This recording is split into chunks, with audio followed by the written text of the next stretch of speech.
दोस्तों, आज इस वीडियो में हम जानेंगे कि कैसे मिट्टी एक जीव बन जाती है, चलने लगती है और यही मिट्टी बोलने भी लगती है और यही मिट्टी भूल भी जाती है कि वो मिट्टी है। इस बात को समझाने के लिए मैं तुम्हें तुम्हारे खेत में ले चलता हूँ। अब आप सिर्फ देखना कि एक्चुअली हो क्या रहा है। सबसे पहले इस खेत की मिट्टी में एक बीज पड़ता है। अब इस बीज को पौधा बनने के लिए एक विशेष परिस्थिति बनती है। इस विशेष परिस्थिति को बनाने के लिए जल, वायु, धूप तथा मिट्टी की आवश्यकता होती है।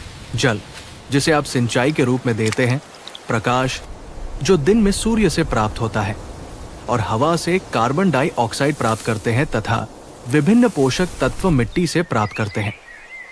एक छोटा सा पौधा ये सब प्राप्त करके एक समय बाद विशाल वृक्ष का रूप लेता है।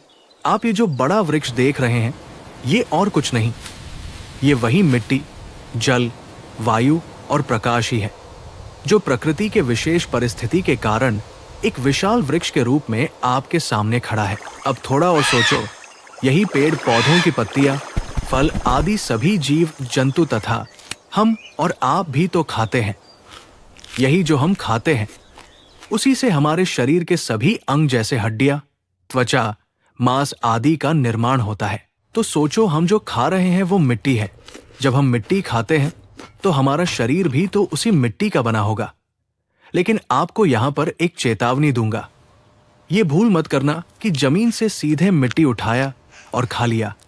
ऐसा करने से आप बीमार हो जाओगे। हम जो फल सब्जी खाते हैं वो भी सेम मिट्टी ही है, लेकिन वो प्रकृति के विशेष अवस्था के कारण दूसरे रूप में है, जिसे हम खा सकते हैं। अब जरा सोचो, आप बोलते हैं, आप घमंड भी करते हैं, आप दौड़ते भी हैं, लेकिन मैंने अभी अभी आपको समझाया कि आपका ये शरीर मिट्टी से बना है। आते ये सब आप जो हैं और जो कुछ भी करते हैं वो मिट्टी है, जो प्रकृति के विशेष परिस्थिति के कारण करती है। अर्थात ये जो आप कहते हैं कि मैं चल रहा हूं, मैं दौड़ रहा हूं, नहीं, वो मिट्टी है जो चल रही है और दौड़ रही है। अब आप जरा और सोचिए, आप, पेड़ पौधे तथा सभी लोग एक दिन मर जाते हैं।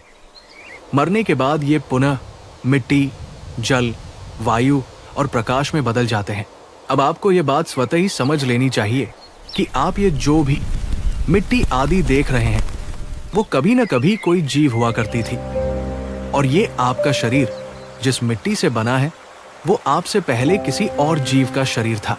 उम्मीद है कि अब आप ये समझ चुके होंगे कि कैसे मिट्टी चलने लगती है।